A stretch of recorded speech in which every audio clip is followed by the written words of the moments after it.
Bonjour à tous. Alors, vu qu'il y a beaucoup de questions à ce sujet, j'aimerais répondre Bezrat Hashem le plus facilement possible, que les choses soient le plus compréhensibles possible, parce qu'il est vrai qu'il s'agit d'une discussion assez large et assez vaste, auquel on ne peut pas s'immiscer, chas v'shalom.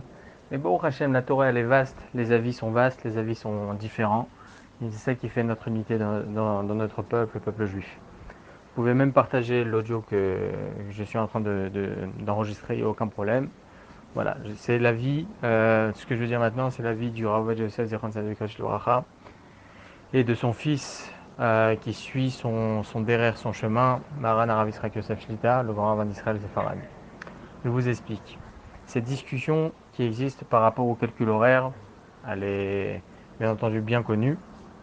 Et même en France, on a tout à fait le droit de suivre la vie du Rav Ovadia Yosef, Zichron Tzaddik Livracha, tout simplement parce que le calcul horaire qui a été institué en France n'est pas non plus, euh, n'est pas non plus une coutume fixée depuis des centaines d'années. C'est une coutume qui est venue au fur et à mesure avec un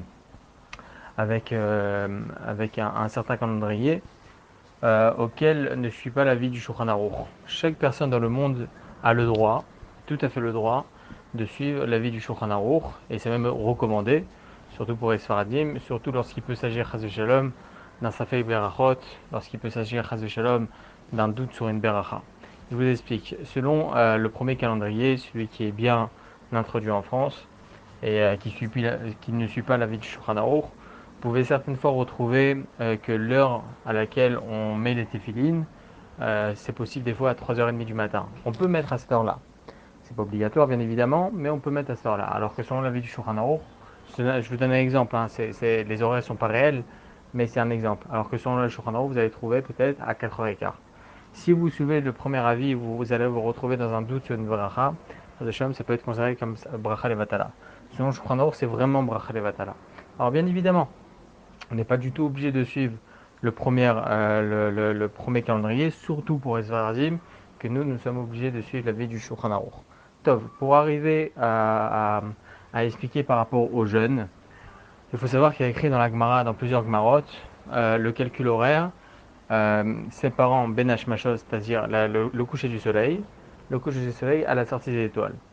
Ce laps de temps-là, il a été défini par la Gemara et défini par les Rishonim, qui fait en tout et pour tout à peu près 20 minutes. C'est ce qu'on appelle Shaot Maniyot, c'est-à-dire 13 minutes et demie. Ce sont des heures qui sont variables, 13 minutes et demie variables, qui fait à peu près 20 minutes. Maintenant, par rapport à l'explication de ces 20 minutes-là, vous allez retrouver en France certaines fois, entre le coucher du soleil et la sortie des étoiles, c'est bien plus long. Certaines fois, vous allez voir le coucher du soleil à une certaine heure et une heure plus tard la sortie des étoiles, selon le calendrier. Parce que tout simplement, selon ce premier calendrier, on va selon la vision. On voit bien qu'il fait encore jour, donc on fait la sortie des étoiles selon la vision. Alors que selon le calendrier du Rav Ovadia Yosef, 20 minutes, comme il est écrit dans la Gemara, 20 minutes après le coucher du soleil, c'est la sortie des étoiles. Et ça, cet avis-là, vous pouvez le retrouver dans les poskim, dans les rishonim, et énormément de rishonim pensent de cette façon-là. Maintenant, vous allez me dire, mais ce n'est pas réel, parce que la sortie des étoiles, c'est pas, il n'y a pas de sortie des étoiles 20 minutes après le coucher du soleil.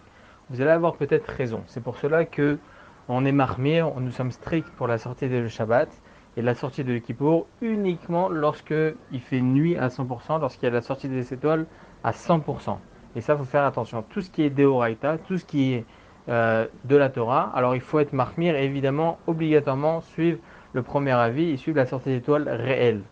Mais lorsque on parle de tout ce qui est d'Erabanan, tout ce qui est d'ordre rabbinique, comme les jeunes, les 4 jeunes, pas de Kippour encore une fois, les 4 jeunes, alors on est Mekel, nous sommes beaucoup moins stricts et beaucoup plus souples, et nous suivons l'avis du Rav de Yosef, c'est-à-dire 20 minutes après le coucher du soleil, c'est la sortie des étoiles. Lorsqu'il est écrit dans la Gemara 20 minutes, vous allez me dire, c'est pas réel par rapport à la France. Eh bien, il faut savoir que la Gemara a été de Babel, comme on le sait tous, Talmud Bavli. La Gemara, vous allez me dire qu'elle s'occupe uniquement de Babel et tout ce qui est alentours, Syrie, Irak, Iran, Israël, à la rigueur. Mais la France, c'est pas réaliste. Alors il faut savoir qu'il y a écrit comme ça dans le Yerushalmi qu'Alexander Mogdon il est monté sur un aigle. Il y en a certains qui disent que c'était un ballon gonflable, qui existait déjà à l'époque et après ça a été oublié il y a 2000 ans.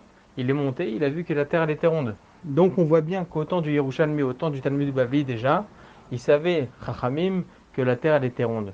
Donc le Talmud Bavli, il ne s'occupe pas uniquement des Juifs d'Iran, d'Irak, de Babel, il ne s'occupe pas que d'Israël, il s'occupe des Juifs du monde entier. Donc lorsque la Gemara elle explique 20 minutes après le coucher du soleil, c'est 20 minutes après le coucher du soleil.